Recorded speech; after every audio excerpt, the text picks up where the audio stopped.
Buenos días, soy Roberto Escarré y voy a presentar la unidad 3, que viene a continuación de las dos unidades introductorias que hemos propuesto en este módulo de captación de proyectos internacionales.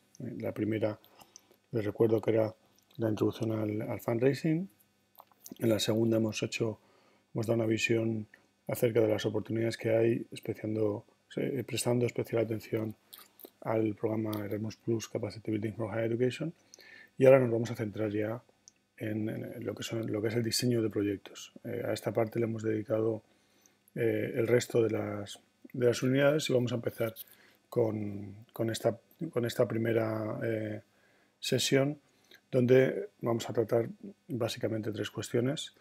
Una introducción a lo que es el Project Cycle Management.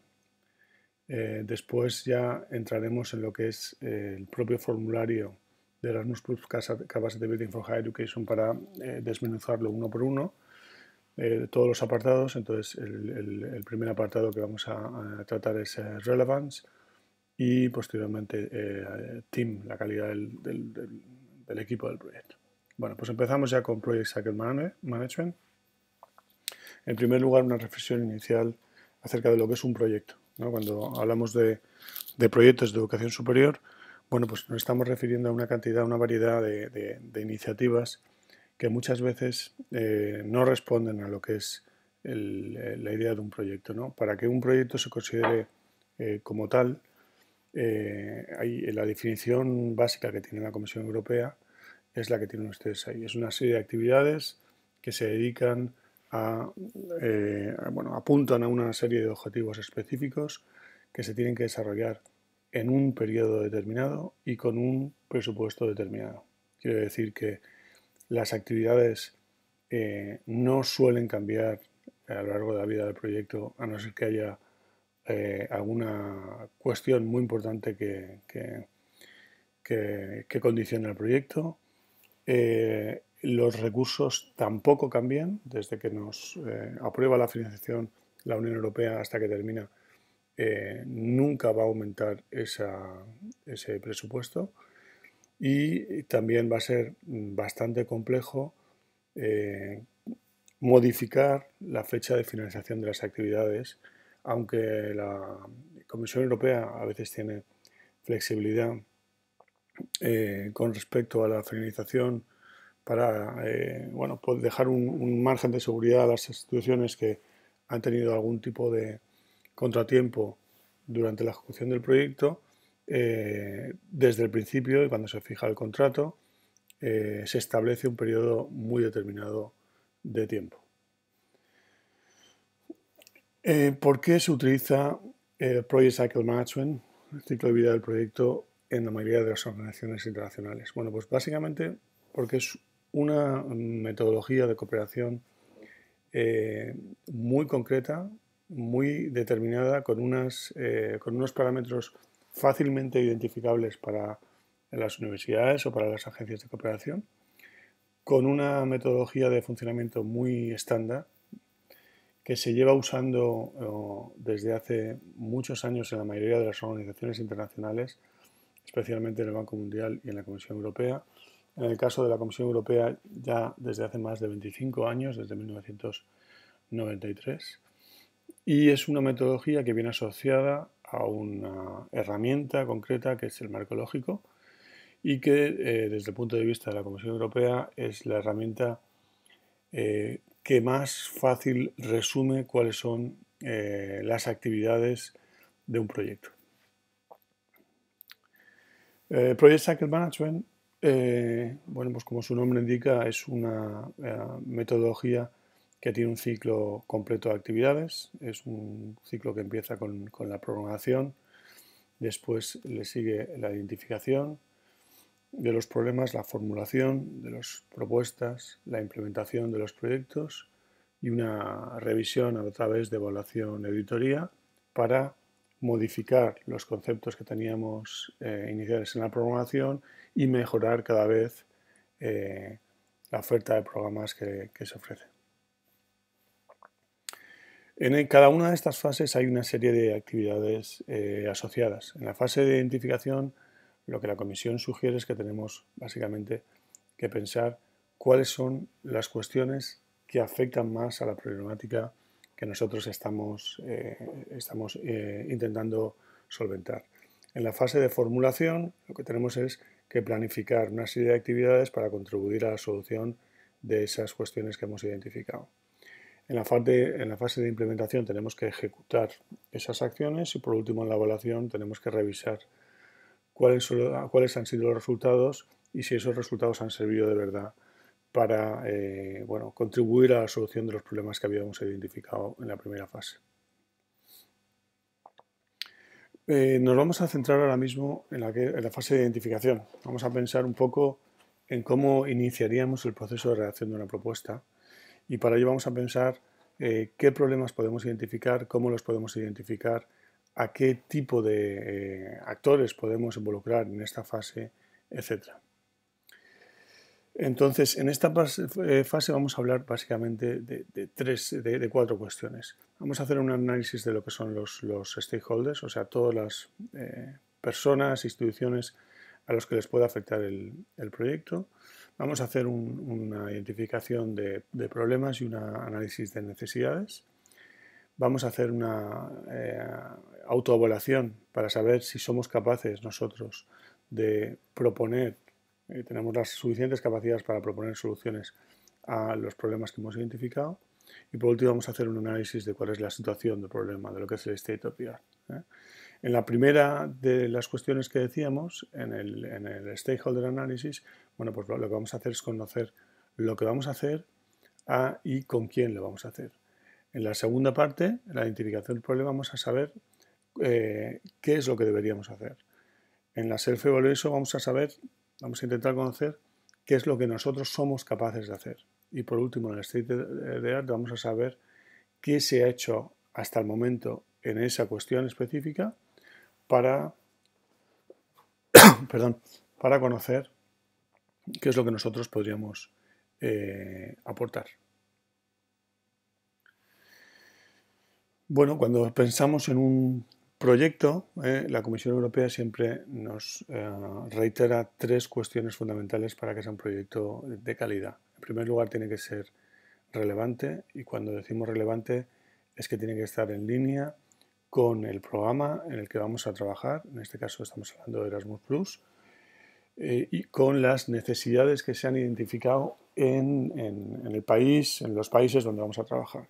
Después tiene que ser un proyecto factible, un proyecto que no tenga unos objetivos especialmente ambiciosos, sino que se dedique a solventar un problema muy concreto que hemos identificado.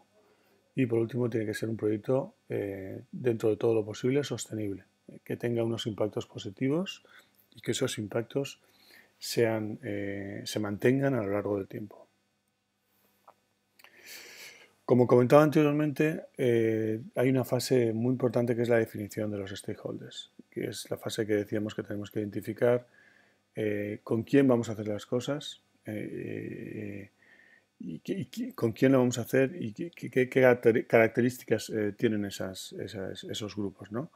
Como decíamos, ahí estamos hablando de cualquier individuo o cualquier institución que pueda ser afectado positiva o negativamente por el proyecto durante la duración de este. En esta fase de análisis de stakeholders tenemos que identificar los tres grupos fundamentales con los que vamos a trabajar. El grupo de beneficiarios, el grupo directo, el grupo indirecto y lo que son los socios. En el grupo directo, en ese grupo vamos a tener las personas o las instituciones que se van a beneficiar directamente del proyecto. Por lo tanto, son los individuos o las instituciones que están sufriendo ese problema y van a ser los principales usuarios de las actividades a las que nosotros vamos a dirigirnos, ¿no? Pueden ser estudiantes, pueden ser profesores, pueden ser la industria, etc. Este grupo evidentemente tiene que estar totalmente involucrado en lo que es el desarrollo del proyecto.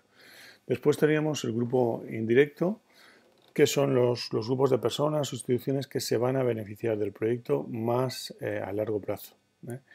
Es muy importante que este grupo también esté involucrado y se cuente con ellos porque son los que van a facilitar la sostenibilidad del proyecto.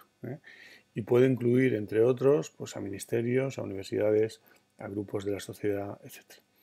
Y luego el tercer grupo que comentamos son los socios del proyecto, que son los que van a directamente implementar el proyecto, los que van a participar en las actividades que evidentemente habitualmente van a ser lo que son stakeholders del grupo directo, ¿no? Entonces, si por ejemplo tenemos un proyecto de desarrollo curricular, nuestros socios muchas veces van a ser el grupo de profesores que directamente se va a encargar de hacer esa mejora de desarrollo curricular, ¿no? Esos van a ser los partners que también se englobarían en el Direct Target Group.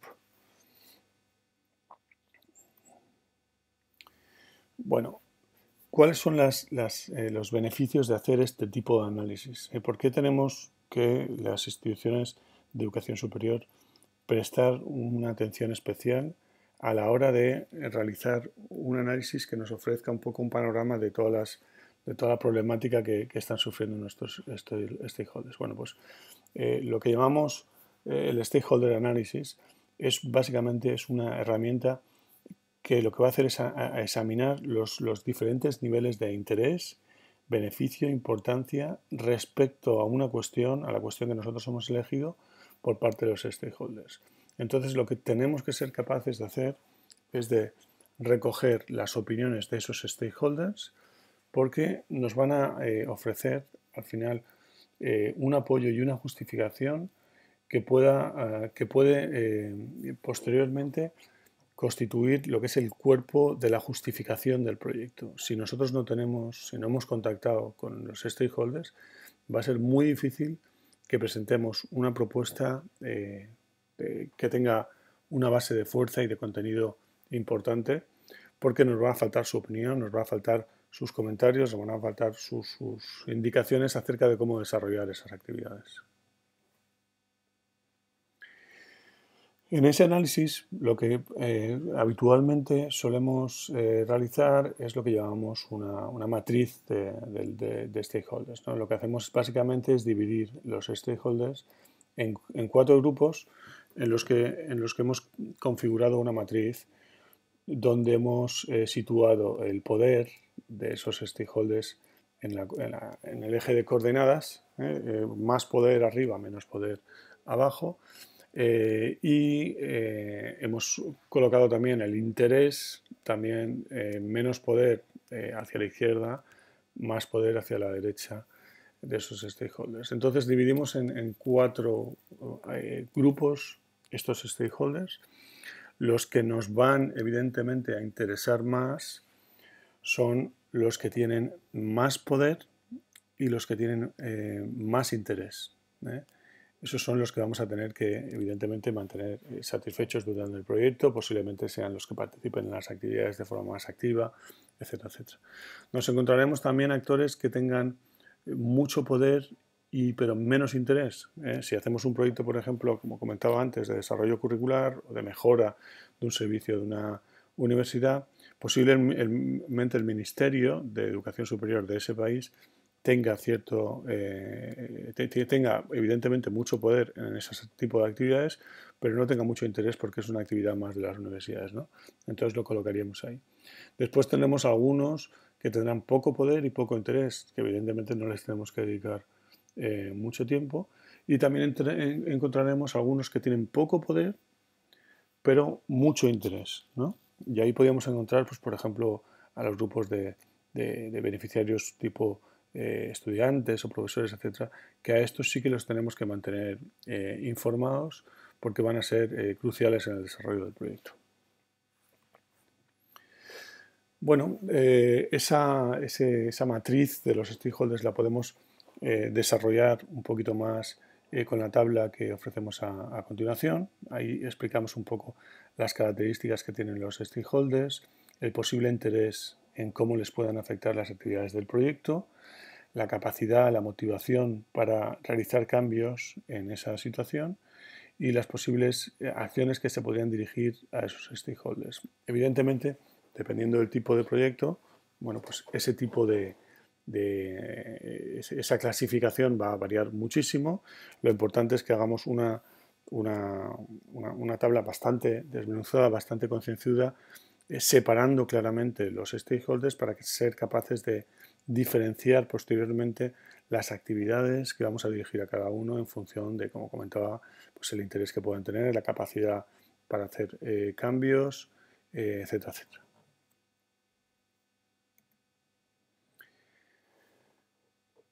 Después de hacer ese análisis de los stakeholders, bueno, pues tenemos que entrar un poco a conocer más en detalle lo que es el call, ¿no?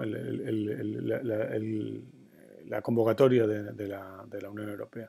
Tenemos que hacer un análisis de los problemas, de las prioridades que nos plantean ellos ahí, y ese análisis se realiza con fuentes primarias o con fuentes secundarias. Evidentemente, lo ideal es hacerlo con fuentes primarias porque va a ser mucho más fácil identificar el problema. Pero habitualmente es difícil conseguir, por ejemplo, que las universidades a las que contactamos respondan unos cuestionarios amplios y exhaustivos porque, bueno, porque habitualmente no es una prioridad dentro de sus actividades, ¿no? Entonces, muchas veces estamos trabajando con fuentes secundarias, como pueden ser informes sobre el sistema de educación superior en el que queremos trabajar, informes de reports de universidades, etcétera, etcétera. En esta fase, en la que vamos a analizar el problema, tenemos que tener en cuenta, evidentemente, que ese problema esté dentro de lo que es el paraguas de las prioridades que ha identificado la Comisión Europea, ¿no? Tenemos que, por tanto, que asegurarnos de que es relevante para la Comisión Europea. Y para conocer ese problema, pues evidentemente, después de haber identificado a los stakeholders, tenemos que hacer un esfuerzo por involucrarlos en las discusiones que nos lleven a establecer una jerarquía de los problemas y a conseguir dividirlos en distintas categorías. Los problemas que son directos, los problemas que son efecto de esos problemas, otros problemas que puede haber en la misma línea, etcétera, etcétera. Este proceso de discusión, que tiene que ser muy participativo, puede llevar bastante tiempo. Puede llevar bastante tiempo y, bueno, lo ideal sería realizarlo con los mismos stakeholders en sesiones en vivo, etcétera, etcétera. Como eso muchas veces es complicado cuando hablamos de proyectos internacionales, porque las instituciones europeas no tienen la facilidad para viajar a Latinoamérica y lo contrario no es tan, como decimos, no es tan habitual. Bueno, pues muchas veces se hace por Skype, pues se hace por otros medios, pero es muy importante dedicarle tiempo a esta cuestión. Una vez que hemos identificado esos problemas, pues como decía, hay que establecer una jerarquía y establecer relaciones causa-efecto. Y esta parte es muy importante porque nos consigue identificar realmente todas las cuestiones que hay alrededor de esa prioridad que nosotros hemos identificado, de esa idea inicial que hemos identificado en la convocatoria y en las discusiones iniciales con los stakeholders. Aquí tenemos, por ejemplo, un problema de desarrollo curricular, un problema fundamental, que es que muy habitual, por otra parte, en países en vías de desarrollo, que es que las universidades en un campo específico, aquí hemos elegido ingeniería, no están ofreciendo estudios que son relevantes para el mercado, ¿vale? En la parte de abajo hemos establecido las causas. Las causas fundamentales, evidentemente esto se puede alargar mucho más, que hemos identificado es la falta de cooperación con la industria, la falta de unas relaciones formales que pueda identificar, que ayuden a identificar a las universidades las necesidades de la industria. Los programas no están actualizados, están antiguos y son incompatibles con, por ejemplo, con Bolonia, con tema de créditos. El profesorado no está al tanto de las nuevas metodologías pedagógicas y tienen, bueno, quizás métodos anticuados. y luego también los materiales y los equipos son antiguos y no son relevantes para las necesidades que tiene este tipo de estudios. Bueno, pues como consecuencia de eso, las universidades, como decía, no ofrecen unos estudios, unos programas que son relevantes para la industria, los egresados no encuentran trabajo y hay una demanda de ingenieros regional que está insatisfecha por las cuestiones que acabamos de comentar.